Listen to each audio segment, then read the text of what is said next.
ஆண்டவரும் இரட்சகருமாகிய இயேசு கிறிஸ்துவின் இனிய நாமத்தில் உங்கள் யாவருக்கும் அன்பின் வார்த்தைகளை தெரிவித்துக் கொள்கிறேன். அருமையான தேவ பிள்ளைகளே, புதிய நாள் புதிய நம்பிக்கை தின தியானத்தின் மூலமாய் இந்த நாளில் கூட உங்களை சந்திப்பில் நான் மிகுந்த மகிழ்ச்சி அடைகிறேன். அல்லேலூயா. இன்றைக்கு கூட கர்த்தர் நமக்கு கொடுக்கிற வார்த்தை என்ன? ஆபகுக் தீர்க்க தரிசன புஸ்தகம் 3ஆம் அதிகாரம் 18வது வசனம் கூட வாசிக்க கேட்போம். நான் கர்த்தருக்குள் மகிழ்ச்சியா இருப்பேன், என் ரட்சிப்பின் தேவனுக்குள் களி கூறுவேன். ஆமென், அல்லேலூயா. ஆபகுக் தீர்க்கதரிசி எவ்வளவு அழகான ஒரு ஸ்டேட்மெண்ட் சொல்றார் பாருங்க.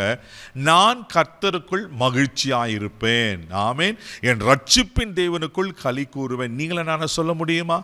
நீங்கள நான் கர்த்தருக்குள்ள மகிழ்ச்சியா இருக்கிறோமா? தேவ பிள்ளையில இன்னைக்கு மகிழ்ச்சியை நோக்கி எங்கெங்கோ ஓடிக்கொண்டிருக்கிறல, எதைதோ தேடிக்கொண்டிருக்கிறல. ஆனால் உண்மையான சந்தோஷம், மெய்யான சந்தோஷம், கர்த்தர் கொடுக்கிற அந்த மகிழ்ச்சி எங்கே தரமா இருக்கு? தேவ சமூகத்தில் தான் இருக்கு, ஆண்டவரத்தில் தான் இருக்கு. அதனால தான் எங்க தீர்க்கதரிசி சொல்றாரு, நான் கர்த்தருக்குள்ள மகிழ்ச்சியா இருப்பேன். ஹல்லேலூயா. நீங்களும் கர்த்தருக்குள்ள மகிழ்ச்சியா இருக்கணும்னு ஆண்டவர் விரும்புகிறார்.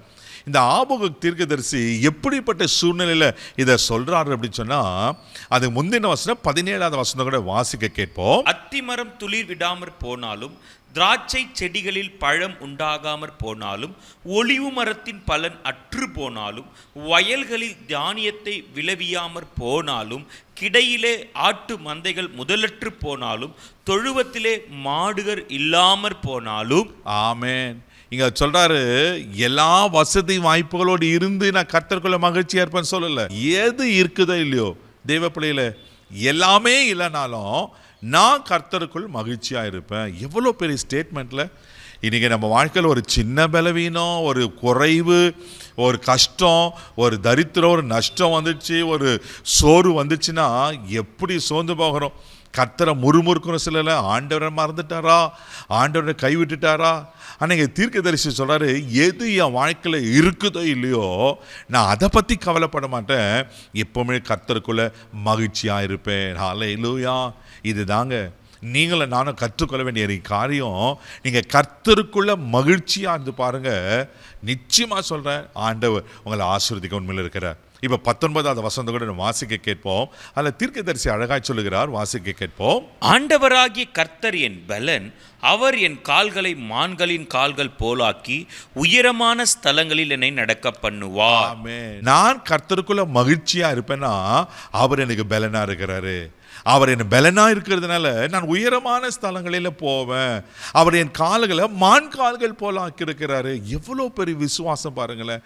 தேவ பிள்ளையில நெகேமியா 8:10 நம்ம வாசிக்கிறோம், கர்த்தருக்குள் மகிழ்ச்சியா இருப்பதே உங்களுடைய பலன் என்று. அப்போ நம்ம கர்த்தருக்குள்ள மகிழ்ச்சியா இருந்தனா நமக்கு பலனை கர்த்தர் தருகிறார். பலனை தருகிறது மாத்திரம் இல்லாமல் இங்க சொல்லப்பட்டிருக்கு, என் கால்களை மான் கால்கள் போலாக்கி உயரமான ஸ்தலங்களை நடக்க பண்ணுவார். அல்லேலூயா. தேவ பிள்ளையில இன்னைக்கு கர்த்தருக்குள்ள நீங்க சந்தோஷமா இருங்க, மகிழ்ச்சியா இருங்க. அந்த கர்த்தர் கொடுக்கிற அந்த ரட்சிப்பின் சந்தோஷத்தில் நிலைத்திருங்க. நிச்சயமாக சொல்கிறேன், ஆண்டவர் உங்களை உயரமான ஸ்தலத்தில் நடக்க பண்ணுவார். இங்கே ஆபகுக் சொல்கிற 6 காரியங்கள் பார்த்தோம். எது இருக்குதோ இல்லையோ நான் கர்த்தருக்குள்ள மகிழ்ச்சியாக இருப்பேன்னு சொன்ன போல் நீங்களும் கர்த்தருக்குள்ள மகிழ்ச்சியாக இருங்க. அவர் பிரசன்னத்தில் களி கூறுங்க. ஒவ்வொரு நாளும் அவர் சமூகத்தை நாடி போங்க. நிச்சயமாக சொல்கிறேன், ஆண்டவர் உங்களை உயரமான ஸ்தலங்கள் நடக்க பண்ணுவார். உங்கள் கால்களை மான் கால்கள் போல ஆக்குவார். பயப்படாதீங்க. கண்களை ஓடி நம்ம ஜெபிக்கலாம். அன்பு தகப்பனே, உமக்கு நன்றி சொல்லி நம்ம துதிக்கிறோம். ஸ்தோத்திரம் ஆண்டவரே. ஆண்டவரே, எங்களை மகிழ்ச்சி ஆக்கிற கர்த்தர், உங்கள் செய்கைகளால் எங்களை மகிழ்ச்சி ஆக்கிற கர்த்தர். அப்போ நாங்கள் உங்களுக்குள்ள மகிழ்ச்சி இருப்பதே எங்களுக்கு பலன். ஆண்டவரே, ஆண்டவரே, எங்களை பலப்படுத்தும் போது எங்கள் கால்களை மான் கால்களை போலாக்கி எங்களை உயரமான ஸ்தலங்களை நடக்க பண்ண வைக்கிறீரே, காய் நன்றி அப்பா.